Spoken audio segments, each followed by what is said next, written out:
Good morning, everybody. How are you all doing? My clock still says 10:02, so technically I'm a little bit early today. How are you all doing? Sam here, United People's TV.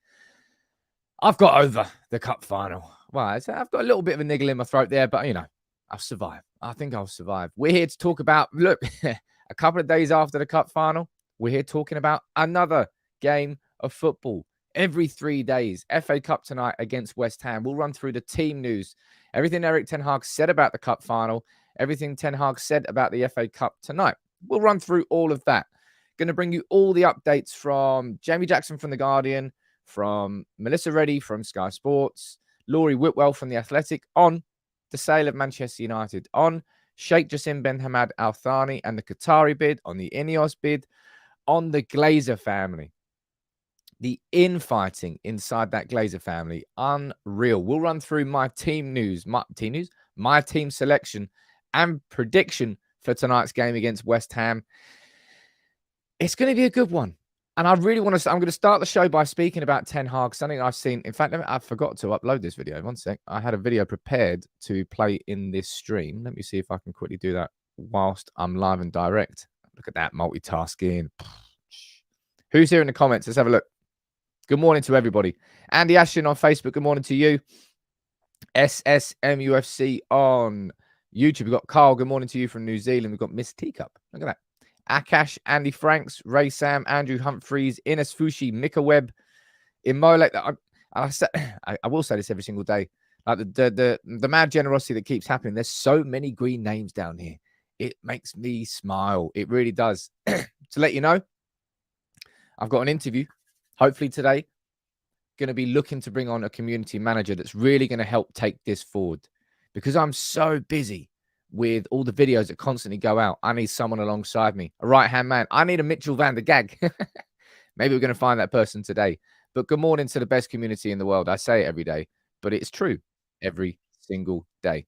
And look at me. And I say this as well. I don't say this to encourage this. I promise I don't. I want to let you know how thankful I am every single day. But straight away, man, Josh, by the way, I've said this before, but big up to Josh every single day since the very start.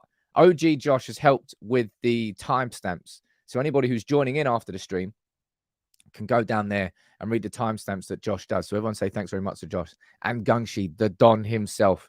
Gungshi, love you, man. Thank you very much. 10 gifted memberships from you. But let's talk. I want to talk about something. I suppose it's not particularly news, but it's just something that, in my opinion, just puts a big old smile on my face. A bit like Ten Hag is smiling there. But we've seen plenty of managers come through this club. And we had high hopes and different expectations for all of them. Louis van Gaal, David Moyes, Rangnick, Mourinho, Solskjaer. None of them are quite worked out. Now, there was a little interview I saw. I hope this might get slapped down for copyright. I hope it doesn't. But a fantastic little snippet of an interview with Ten Hag from Melissa Reddy on Sky. I'm going to pull it up on screen here because Ten Hag is embracing Manchester United as a football club, right? We've seen that. He said, I love Manchester United. This is the club for me. But he's embracing more than that. And that's what I want to quickly speak about at the start of this video before we speak about the latest updates. Listen to this from Melissa Reddy with Erik Ten Hag. You spoke about the experience of coming into a new league, experiencing a new culture. One of the things I've found with you is you're obviously quite proud and honoured to be Manchester United manager, but you've really taken to the area as well. We see you cycling around Hale, going out for meals in the city centre, meeting with Sir Alex Ferguson in Wilmslow.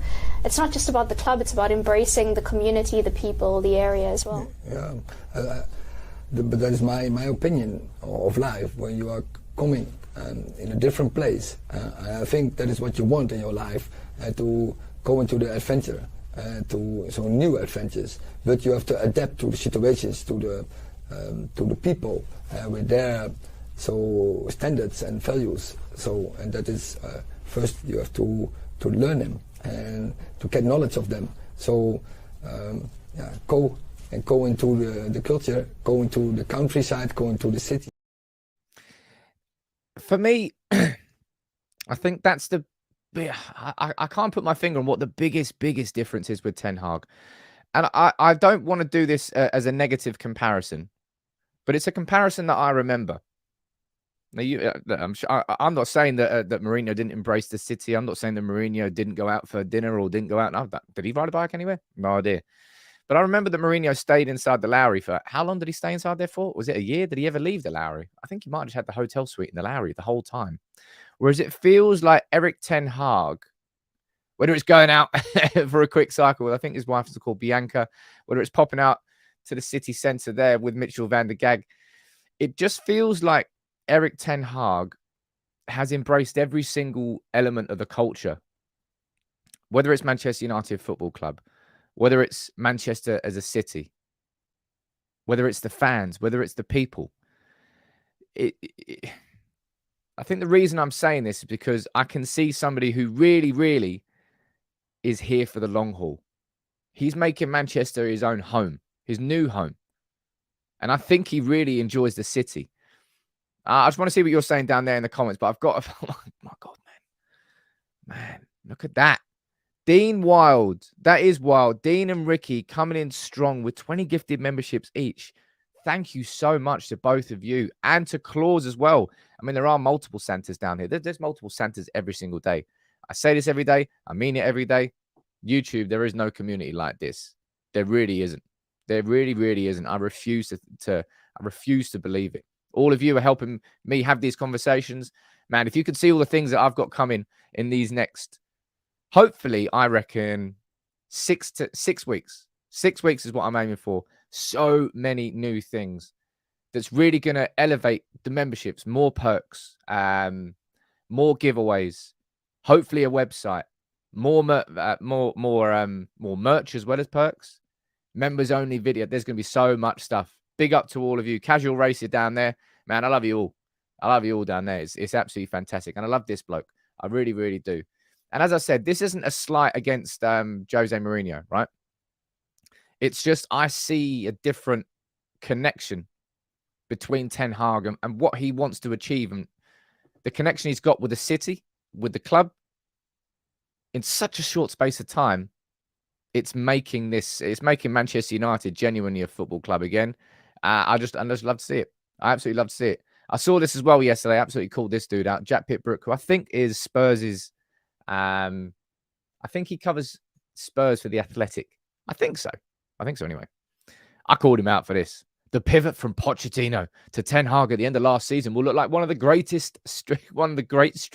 strategic missteps by United. He was right there.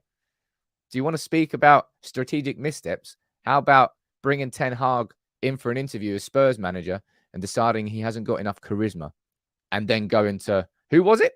Who did they end up going for? The old Wolves manager. The one that got sacked after we beat Spurs. Remember how bad we were when we went to Spurs' stadium? I think Ronaldo scored. That is a strategic misstep. Robert, you're right down there. Look, he's massively passionate. And Darren, you said it as well. It's a connection, Jonathan. It's a proper two-way street with Erik Ten Hag. I think that's what the players feel. And it's certainly what I as a fan feels. And I think it's what you as fans feel as well. Matthew down there gifting 5 memberships as well, man. Thank you so much to Matt, to Ricky, to Claus, to Dean, to Gungshi, and Josh, to you as well. Thank you so much. All of you. Mania. That's one of the most staggering things. Remember that interview? Was it Alicia Addison Rudd, I think, writes for the Times, up for Journalist of the Year, who tried to... So many people try to do this because this is the currency that they've got. They have feasted, right, off Manchester United being horrendous for so long. And they're used to being right about it. So the idea that they can just jump in nice and early, 2 games in, oh, that's the wrong manager. Oh, you may as well sack him. Oh, Martinez is terrible.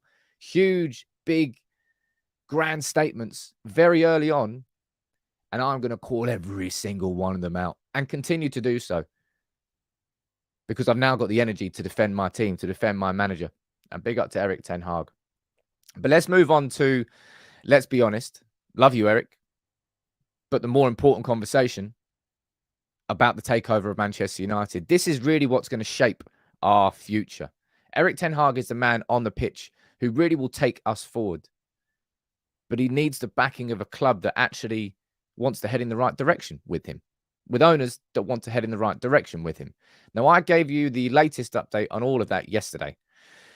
Ran through everything that happened over the weekend because we were distracted by the Carabao Cup final. Today, I'm going to be speaking to Ben Jacobs again, third interview that I've had with Ben. I'm going to do that hopefully around about 11 o'clock today. So there's going to be a bit of sort of an inside story into what Ben is hearing from all the different aspects and angles, because he's a very knowledgeable man, and I encourage you to listen to that. That will give you a full roundup of everything. I will give you now the latest from Sky, from The Guardian, and from The Athletic on Sheikh Jassim, on the Ineos bid, and the focus right now, for want of a better description, the civil war happening inside the Glazer family. Let's run through this, all right? Yeah, Kazu, yeah. The throat is a little bit better today. It's not quite there yet. But yeah. I think I've decided I can't really drink and go to games anymore. I've had that moment of clarity. Now, you might say that, oh, yeah, all right, Sam, I'll believe that when I see it. I don't know why I turned Birmingham. But yeah, I don't really enjoy it anywhere near as much as I do, because I've got a massive responsibility now with this community, and I'd rather not do that and be able to focus on what I'm doing properly. Yeah, just wanted to tell you that. But look, let's run through these updates here. This is from Kavi Solihull, and he's saying this. Sheikh Jassim from Qatar is absolutely determined to buy Manchester United. Very good debt-free offer has been made. He wants to invest in the club and the community. Would have liked to have been at Wembley on Sunday, but not appropriate under the circumstances. And we've heard this pretty much. Now, seriously, I'm being serious.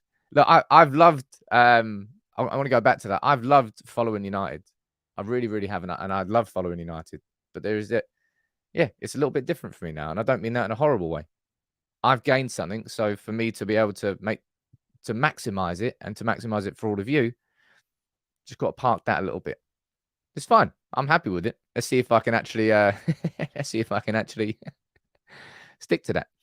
But we know full well that Sheikh Jassim bin Hamad Al Thani, he wants to buy Manchester United. Using the 9-2 foundation, that's where the bid is going through. That's the Qatari side of things.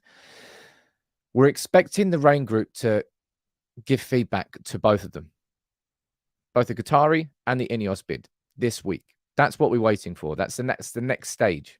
However, we know full well that the Glazers are being greedy. This is the latest from Jamie Jackson and what he's saying on the Takeover. The Glazers are intent on securing a higher fee for Manchester United than the initial bids from Sheikh Jassim bin Hamad Al Thani. Was it JBJ? I need to start calling him JBJ. Me and Ben coined that. It's JBJ. His dad's known as HBJ, so he's JBJ. And Sir Jim Ratcliffe were lodged at a maximum of $4.5 billion. Now, as I said, that's around about $1.5 billion lower than what the Glazers want. The bids from Thani and Ratcliffe were lodged less than a fortnight ago. Among the 6 Glazer siblings, it is understood there is indecision. I'll be honest, this is something that has marred Manchester United for so many years. How many times have we heard about summer transfer windows where Joel Glazer has got to give a sign-off on, can we go in with the next bid? What can we do next? X, Y, Z. And it's been a bottleneck for quick progress. Manchester United, we've become known as the ditherers in the market. It just takes us a long time to act. This summer, perfect example. Manchester United had a certain budget until we lost against Brighton and Brentford. All of a sudden, lads, we're not going after Arnautovic and Rabiot. We're signing Casemiro and Anthony. I just found 150 mil on the credit card. You can spend it. Indecision. Decisions driven by reactive results. We've lost against Brighton and Brentford. Right. Now we can spend. That sort of indecision is right there. Is right there in this family. Not only are they creating indecisions at a club level, they are creating indecisions internally. We know full well what happened in the summer. Joel and Avram tried to buy out the other 4 siblings. Brian, Edward, Darcy and Blitzer and Prancer and sod knows, 4 of them. They tried to buy them out and they couldn't even get that. Oh, man, it's until they leave. It's just not even the Glazers can decide what the Glazers want to do. And that's an issue. It really, really is. And you've got Melissa Reddy here, chief reporter from Sky Sports. Big up to Melissa, by the way. That was a clip I played with Melissa at the start. I hope he doesn't get slapped down for copyright, but I'll find out, I suppose. Saying this, look, the Glazers are split on that sale, with current bids not meeting their valuation. Sources that have worked with the owners indicate that Avram Glazer and his brother Joel are reluctant to cede Manchester United, in contrast to their siblings. And that's effectively what we have here. We have Joel and Avram Glazer who don't want to let go of Manchester United. And look, the way I described this to you yesterday, right? We know full well Manchester United is not worth £6 billion, right? It's not. As a business asset in its current condition, with the current cash flows, spreadsheets, forecasts, previous earnings, losses, current level X, everything you put in, you are never going to get to a figure of £6 billion. But the Glazers, the way I described it is they're approaching this how clubs approach the transfer market now. Enzo Fernandez was not worth 120 million euros, but Benfica wanted to earn part of his future potential when they sold him right now. And that is what the Glazers are trying to do with Manchester United. They know that United will be worth 6 billion if and when the investment goes in and the club is taken forward. And they want to have a slice of that pie without paying for it. It's pure and utter greed. And I'm really looking forward to my chat with Ben a little bit later today to try and get an update from what's going on from the Qatari side of things. You know, are they happy to measure?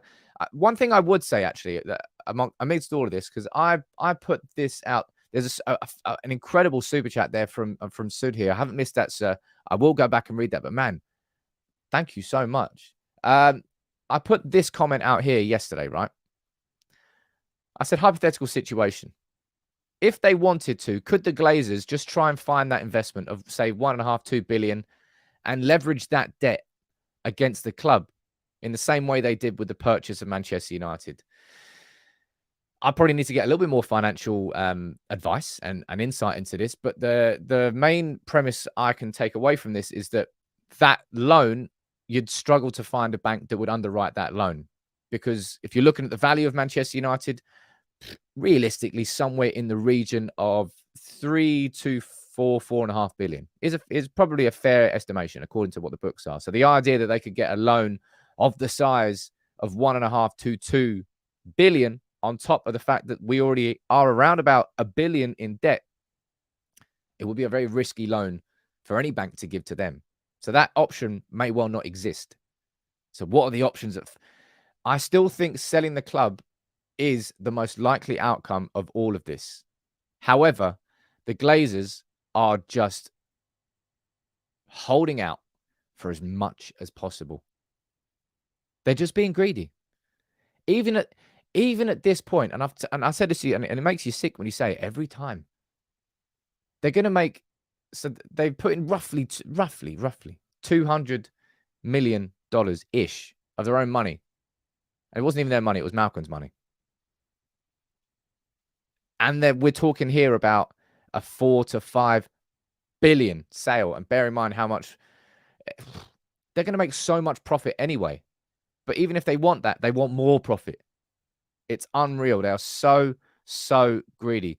Now, let me pull up this super chat here. Thank you so much, man. Sudhir, what are you saying, sir? You're saying, hey, Sam, been a huge fan of the channel since when it was really small. It was small at one point. You've come far with your match analysis and emulating our feelings after each win and loss. I want you to know how appreciative we are of what you're doing in representing us. Cheers, mate. Thank you so much. I felt a lot of love again at Wembley on Sunday.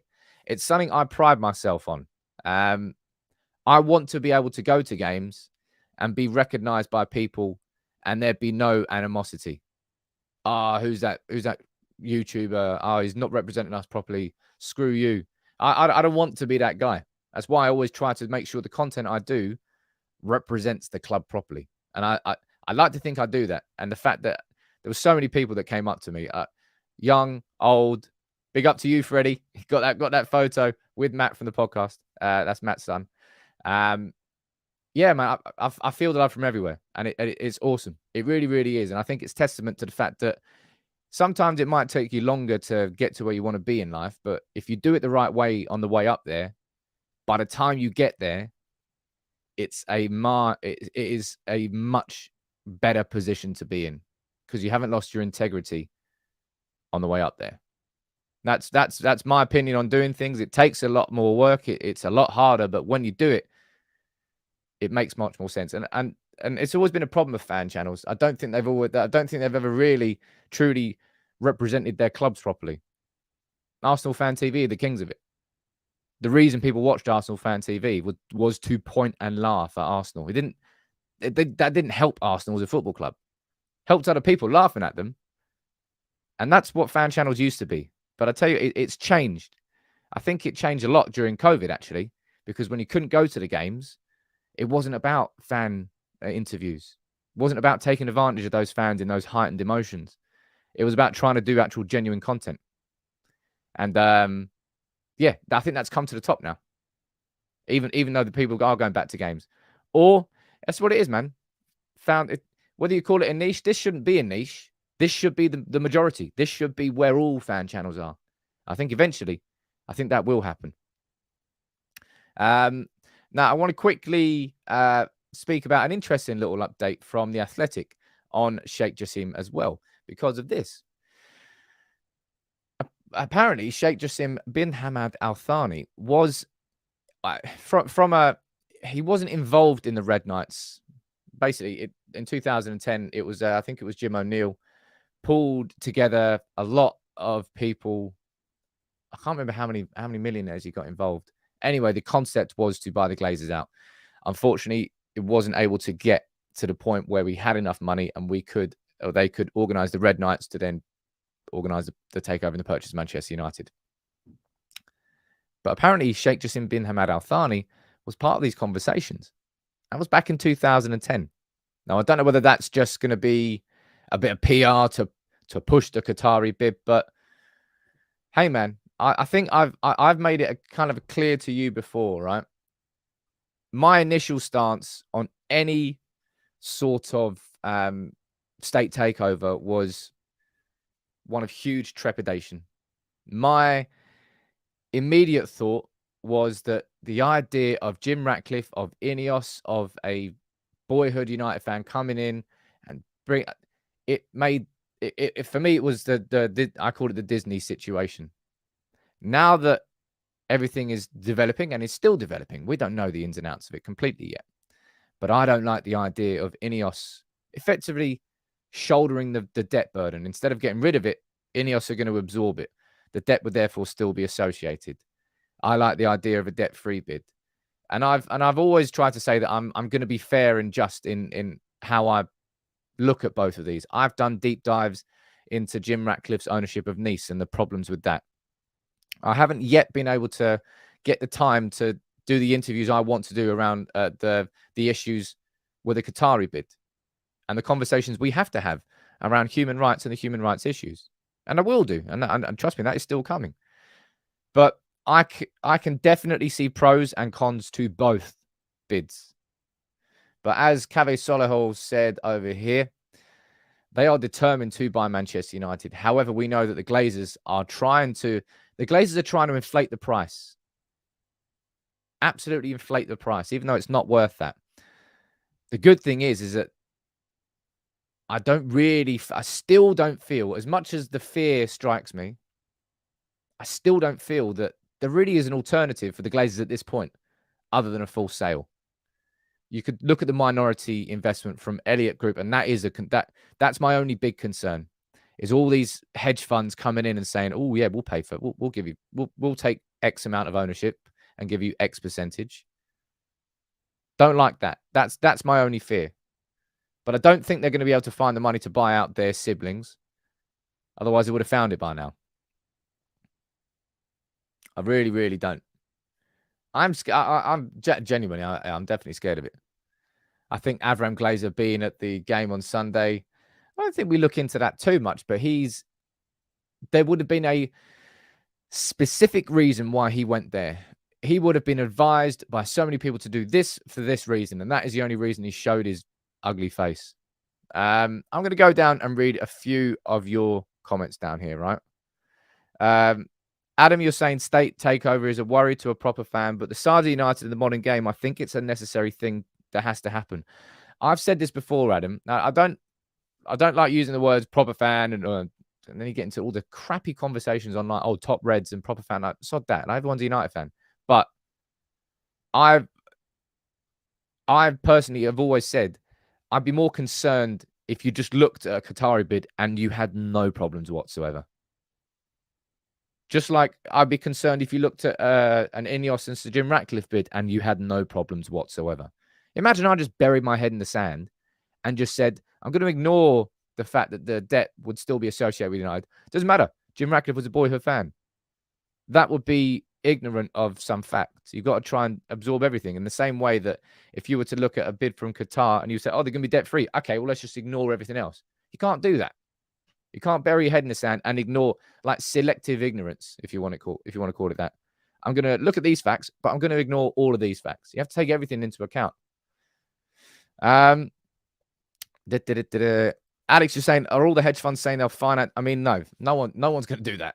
No billionaire is going to give somebody else billions without looking at the books completely first and making sure that it is a safe and wise investment. I don't really think it is with the Glazers. Simon, you're saying the perfect bid doesn't exist. Hey, Simon, we've had this conversation as a community a lot. The perfect bid does not exist, and it won't exist. There will not be a perfect new owner of Manchester United. There will not ever, I don't think, be a perfect owner of a football club. That's a personal opinion. There's always going to be issues, but we need to find the absolute right one for Manchester United. I think so. Josh, you're saying that I think it needs to be said. I mean, I called this out last week. You know, I keep getting it. People throw in the, oh yeah, you don't want to Qatar. Oh, you're racist. Oh, you're xenophobic. And I said, can you stop doing that, people, please? First of all, it's just mad accusations out of nothing, like just pulling out of thin air. And second of all, by you trying to associate people who don't want anybody who doesn't want a Qatari bid, I'm sure there are plenty of justifications around it. And it's not to do with race. It's to do with how they personally perceive how Manchester United should be run and who should own it. And to try and associate it with racism and xenophobia, you're taking power away from people who are rightly calling out racism and xenophobia. By just don't do it. I said this last time. I'll be honest, it really does get on my nerves. Because it's so irresponsible. I think so anyway. Jordan, I can't understand why a guy wanted Chelsea but was rejected, then tries United. Just an opinion, but I wouldn't have Jim over the Qatari lot. That definitely is. I wouldn't say it's an issue, but anybody who looked at, do you not remember the Chelsea takeover at the time when Jim Ratcliffe came in? I remember saying it. I was like, why on earth is he coming in at this point in time? It's like, it's obvious that you're not going to get it. Like, it was like an 11th hour £1 billion bid to buy a £1 billion company. You don't do that sort of thing. The dots never really connected with that Chelsea one. I'll be completely honest.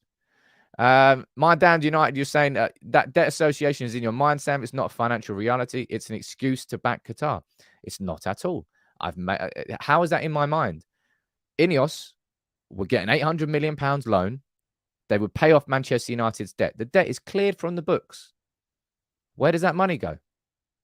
On Ineos's books. Therefore, why is that debt on Ineos's books? Because they bought Manchester United. Therefore, it's associated debt. It's not in my mind at all. And I've said this before, like if the markets crash, there's huge interest hikes, which could happen, like COVID's happened over the last couple of years. No one's going to know. No one knows what's coming.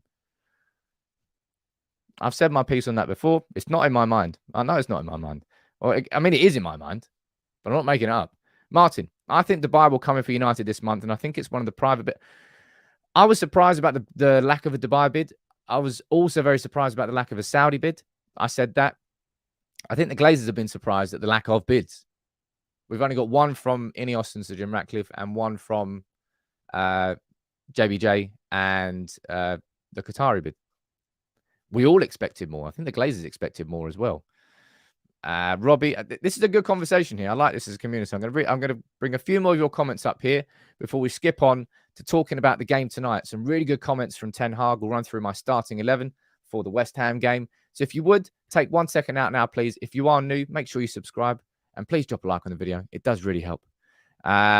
Robbie, you're saying, I hate to be greedy, but who's going to bring us the support to keep on the path we are currently on? Who's going to support the form and give us the ground to stand on? Robbie, it's something that I think we all agree on here is that Manchester United, in his current position, look at us right now. We've just won the League Cup. We've scored 50 goals since November when Chelsea have scored 6. We're flying. We are so much better. We have got a great team. Yes, we need more, but we've got a great team. We're not Man City getting pumped 8-1 by Middlesbrough before they get taken over by new owners.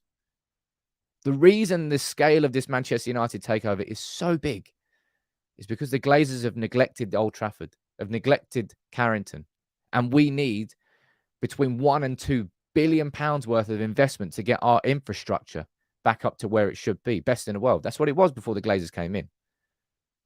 From a team perspective, we've got a very good team now. We need more, absolutely, but we don't need 400 or 500 million every year on huge, mad signings. Now we need smart signings. Yeah, we need 2 or 3 every year, but that's sustainable with the amount of revenues that we are making as a club. The reason it's difficult is because there's so much debt. If you're looking at the debt, the money's owed, and the amount of investment required in the stadium and the community and Carrington, you're looking at around 2.5 billion. You're looking at how much Chelsea was bought for. That's why there aren't that many people who can afford us. And that's why it's different. It is different. We don't need a sugar daddy to just come in and spunk hundreds of millions. Not in the same way that they did with PSG, and not in the same way they did with City, and not in the same way they probably will do with Newcastle. It isn't. It is different. Peter, let me know where you're watching from, dude. I'll try and give you a shout out. The super chat there from Fatty. How much are you saying? Just because you come from Manchester doesn't mean you're a proper United fan. As I said, that word, that proper United fan, top Reds, it's a weird online thing. It really is. You support United. Everybody supports United in their own fashions. There's some lads who I know who go home and away. They go to Europe. Big up to Yatesy, by the way. And so many more of you. Spend an absolute bucket load following United. And there are some that can't. There are some that did it before, but then they've had families.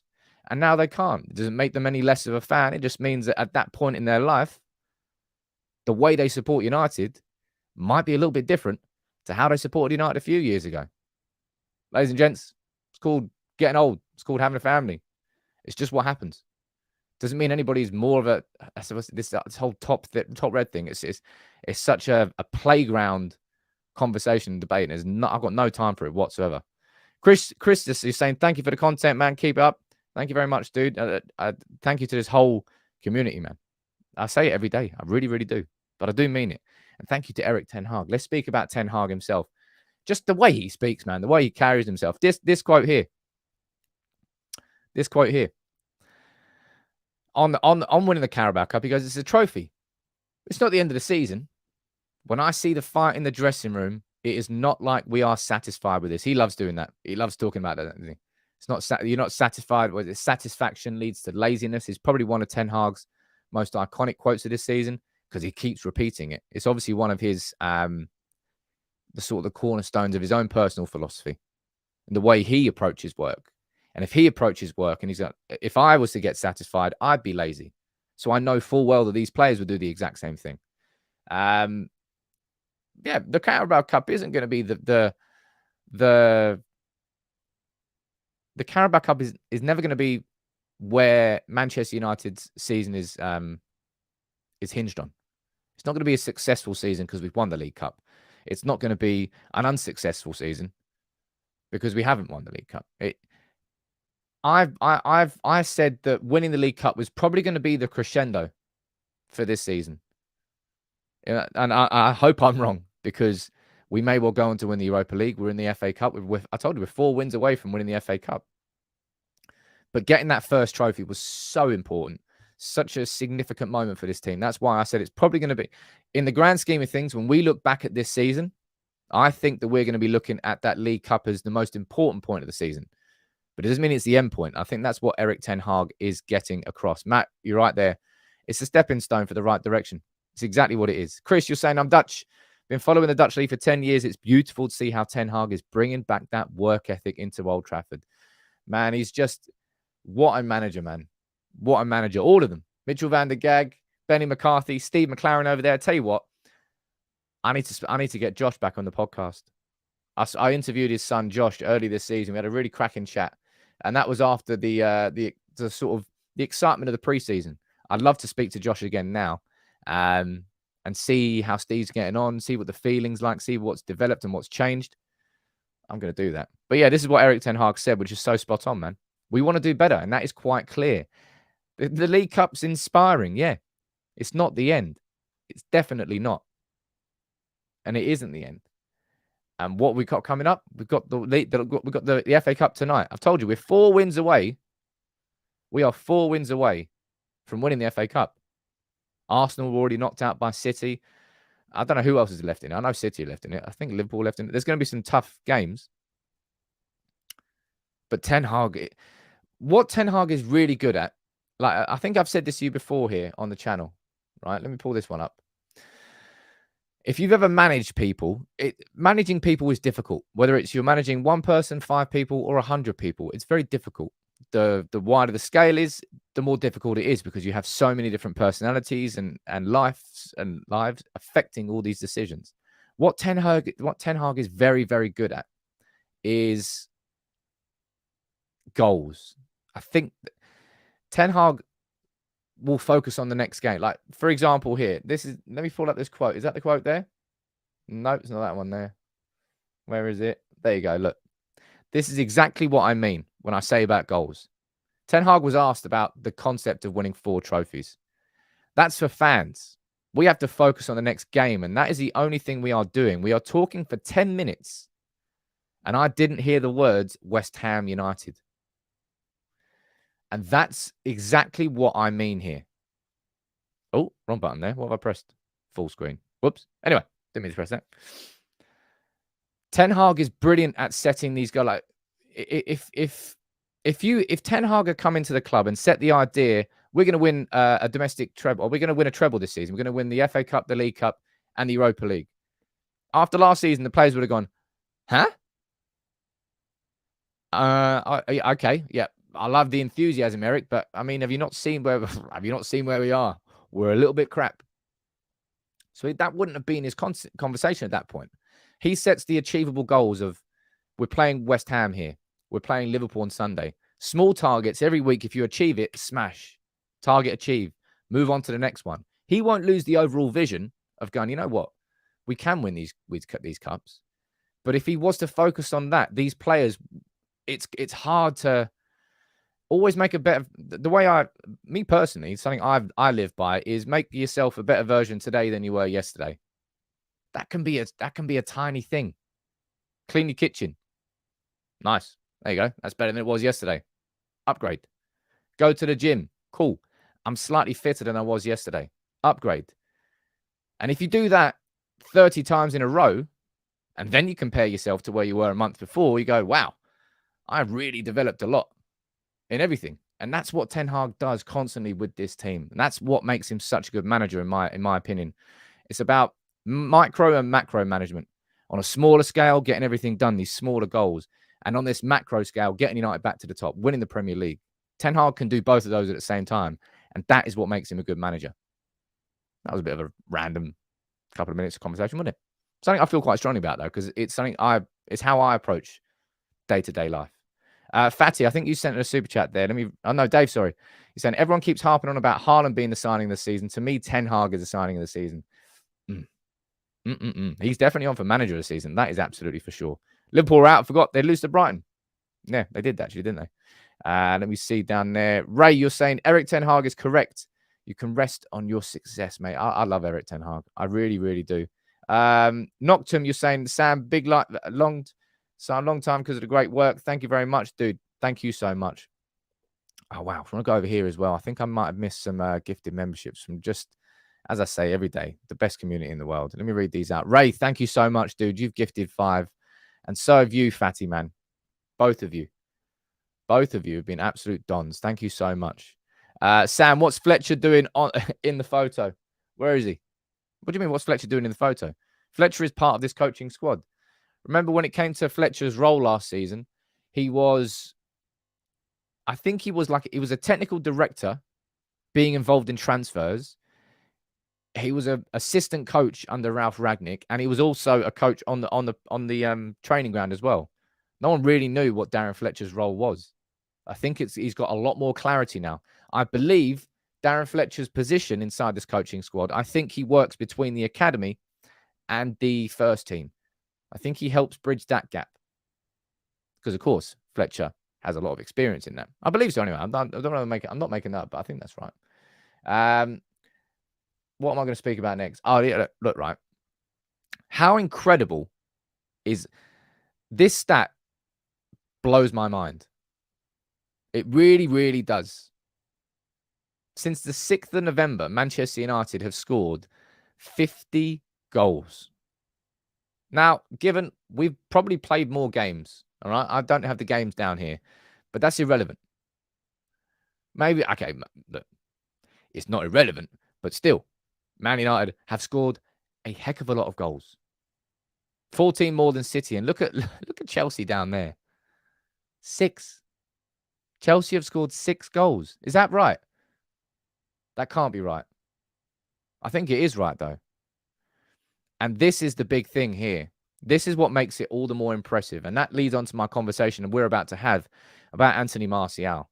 Because we've scored 50 goals, and that's come at a time when Ronaldo caused an internal civil war and got himself sacked.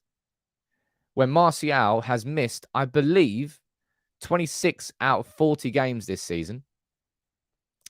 And Wout Weghorst is not a particularly good striker. Great team player, not a particularly lethal goal scorer. We've scored that many goals without really having a striker. Marcus Rashford is not a striker. I think even Fergie said it after the full-time whistle when he was interviewed. He's not a striker. Don't think he ever will be. But he's one of the best in the world in coming off the left-hand side. Imagine what we can do when we actually sign a striker. Get Victor Osimhen or Harry Kane in that team. How many goals are we scoring? We've scored 2 or more goals in every single game in February. Every game. Leeds home and away. Barca home and away. League Cup final. Imagine what we're going to do when we actually sign a striker. And as I said, that leads on to the conversation here around Anthony Martial. Because I imagine this... Hey, look, will this be the last time we speak about him? I don't know. Erik Ten Hag said, look, I don't have an expectation on his return. Let's just let him do his work. He said, look, several times now he's come back and he drops back too quickly. Let's just give him the time. Of course, I hope he's on board, but at this moment in time, we're doing really well with this setup. When he's available, then we have an extra option and a good option to give him time. When he's back, we'll be happy because we will have a quality extra option, hopefully, for the rest of this season. And it's a real shame, but I can't remember when I personally checked out on the Martial, but I checked out on Martial to the point where I felt comfortable doing a video on it. And I know I'm right. My gut instinct, you sometimes have to follow your instincts and follow your gut. And I've definitely had that on Martial. And you can't miss 26 out of 40 games in a season and expect Manchester United to keep you at the end of the year. It's not happening. Not the way this team is going, not where we're going. Ten Hag wants Martial to be part of that. I think Martial was probably, if Erik Ten Hag was to have named his 3 favorite players from pre-season, I guarantee you Martial was one of them. we're a better team with Martial in. I'm not actually sure you can say that anymore because we are scoring 2 or more goals every single game without Anthony Martial. So while I do think that the style of football, he adds far more than Weghorst does in terms of movement, in terms of link-up play. No, not a link-up play. Weghorst is great. I don't think you can say that anymore, that we're a better team without Martial. Because we are just, every single player is just working for it. And Wout Weghorst, man, absolute workhorse. Runs his socks off. You see how happy he was? It was like he literally looked like a competition winner after the because he did just win the League Cup, but he looked blown away. He just sat there and just like looked up at the stand that we were in Wembley and just absolutely soaked it up. It's a shame that Martial has got these in. Martial is just going to be one of those players that we talk about in the years to come. Oh man, you know Phil Jones, you know how good he could have been for United if he didn't get injured. Add Anthony Martial into that category. Oh, do you remember Martial in that breakthrough season with Van Gaal when he scored against Liverpool? Scored like 15. Oh man, he was mustard. Do you remember that year, 2019-20, when he scored like 21? Ah man, what a player. Shame though, isn't it? And that's just the way it is. I wouldn't say, look, we all talk about Bruno Fernandes. That guy is a freak, and I mean that in a real compliment. What a freak. I said it twice. He hasn't missed a game through fitness-related issues in his entire career. He's missed 2 games through illness. Every time I think about resting Bruno Fernandes, I'm like, well, that's not going to happen, is it? That's not going to happen. There's a couple of you saying that, look, I think that's a pretty fair comparison, John. Mate, Louis Saha was such a good striker. That was back when we had, like, when did he get brought in? Was that when we had Solskjaer, we had Van Nistelrooy? Because that was when, I think, if I remember correctly, might be wrong here, I think that was when the Fergie and Rude relationship started to get a little bit tetchy, because I think Fergie started Louis Saha in the League Cup final. Was that when it was at Cardiff?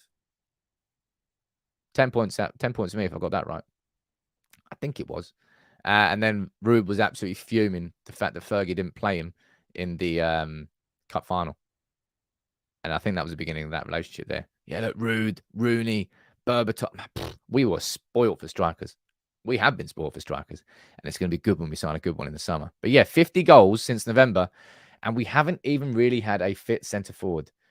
Man, he is working some serious magic, this manager. Really, really serious magic. Look at this photo yesterday, by the way. This will put a smile on your face. Look at that. All of the Manchester United squad and Erik Ten Hag there in the background as Casemiro returns to Carrington with his FIFA Best Award. I still can't get my head around that. It's the first time that Casemiro has been involved in the FIFA Best 11. It's like, where have you been for the last 10 years? How has he not been in that side? Anyway, he's in that team now, getting the recognition that he absolutely deserves. And Casemiro, I think Ian Wright is absolutely spot on here. I really, really do.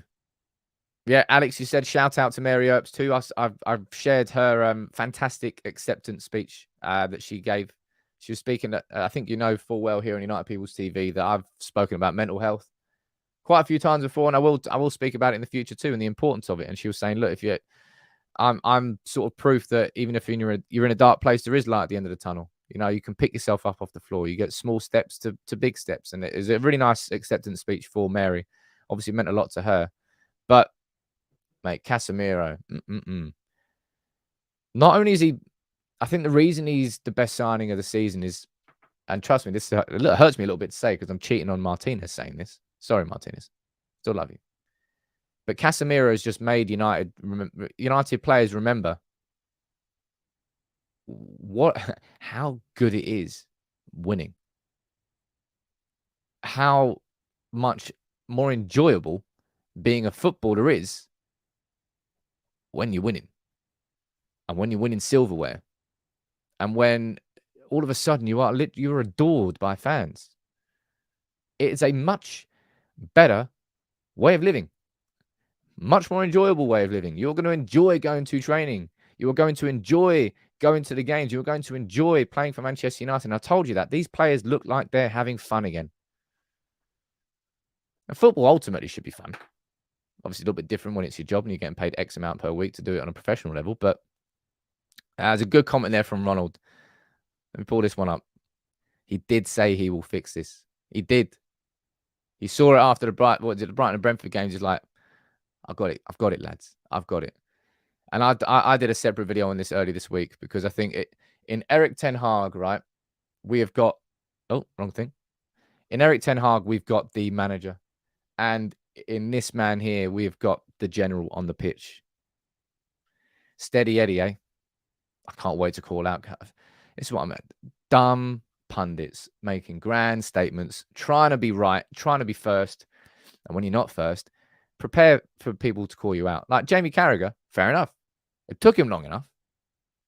But he's called himself out over his mistakes on Martinez. I'm not going to say a peep now against Carragher. Everybody can make mistakes. Just admit it and say, you know what? Hands up. Made a fool of myself there.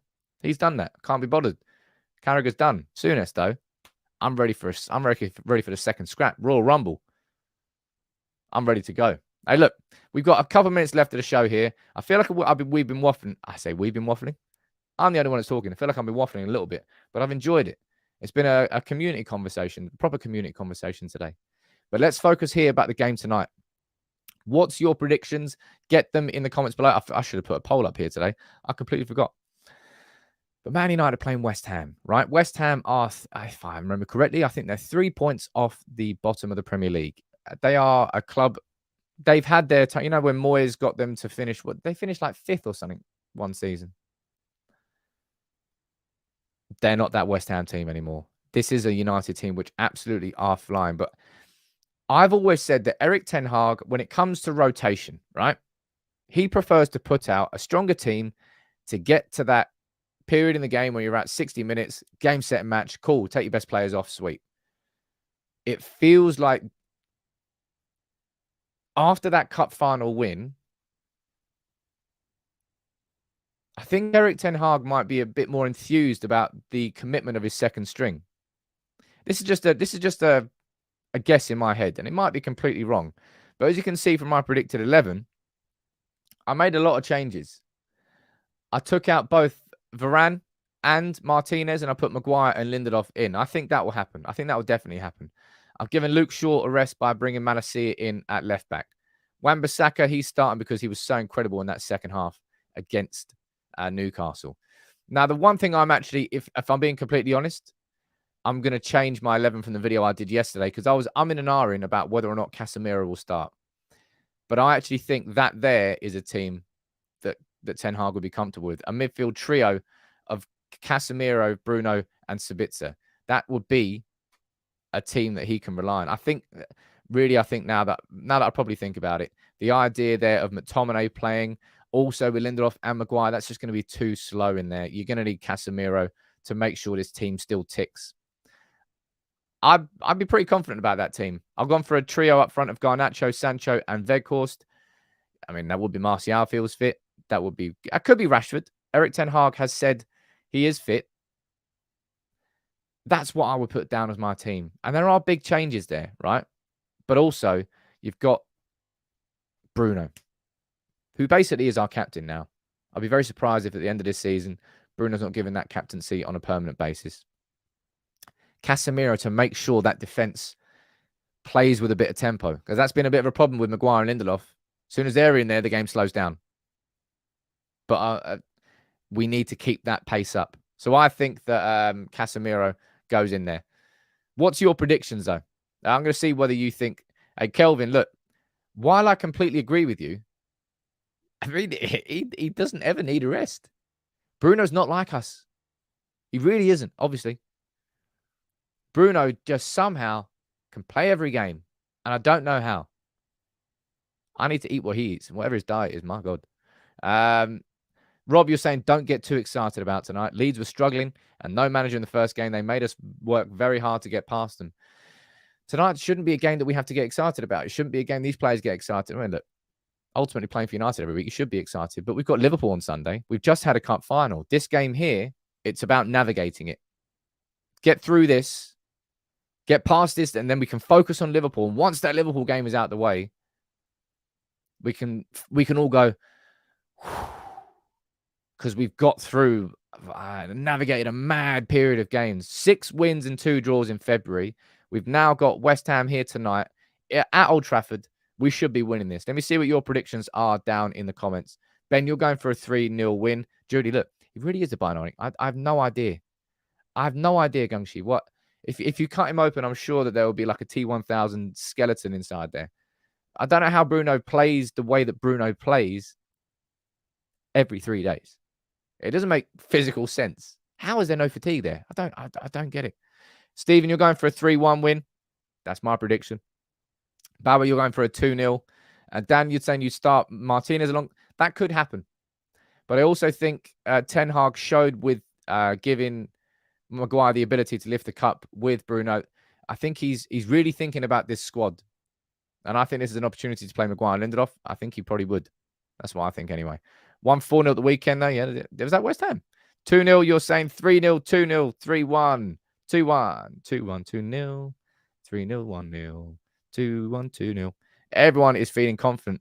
I tell you what, the way we're scoring 2 goals tonight, man. We've scored 2 goals in every single game since the beginning of February. Why not continue that pattern? And why not continue that at Anfield as well? Because I tell you what, I can't wait to do the match preview for Anfield. Hopefully after beating West Ham here, because I want to dish out some humiliation to Liverpool. If we can do after what they did to us last year, after what they've done to us these last few years, I'm so looking forward to going to Anfield when United are flying high and when Liverpool finally are having a wobble. It's been a long time since we said that. Overwhelming majority of you are going and backing United for a win. I'm backing United for a win. And why wouldn't I? We're League Cup champions. The momentum continues to build. Honestly, if you're told, even at the start of February, it said that you're going to go through these 8 games, you're not going to lose, you're going to beat Barcelona, you're going to win the cup final, clean sheet, you'd be like, all right, go on in. I'll believe that when I see it. And they've done it. This relentless schedule. I think I saw a stat there on the Times. If Manchester United, I know it's hypothetical and it probably won't happen, but if Manchester United were to win the FA Cup and reach the Europa League final, it would mean we're going to play 65 games this season, which is one shy of the most we've ever played in a season. That's how relentless this schedule has been so far and what we're on course for. And we're doing it with a squad, let's be honest, which past its starting 11 has got serious question marks. And we're still doing this. Still the only team. I'm not in 4 competitions anymore. We're in 3 because we've already won 1. Doing God's work. He's really, really doing God's work. Jordan, you're saying, I can see Moyes injuring a player to what? Moyes actually coming on and just trying to 2-foot someone. I don't know. I love what's going on at Man United right now. West Ham, Ten Hag will be able to keep these players focused. As I said, that should be the main priority. Let them know there's only 4 games left. And then you've won the FA Cup. Game at a time. I'll be here later on today with my match reaction. Whoops, I'm supposed to have my interview with Ben Jacobs a minute ago. I need to go and get that ready. It's been a bit of a long show. Thank you very much, everybody, for tuning in. Ben, I apologize, I'm a little bit late. I'm sure you can let me off. Thank you all for your generosity. Everybody's gifted memberships. You're helping take this community somewhere. But I promise you, if you stick with me now for the next 6 weeks, next 6 or 8 weeks, I'm working on a ton of things in the background because you're allowing me and enabling me to do that. I promise that work's happening, and I promise more is going to be coming. And you're going to want to be part of that.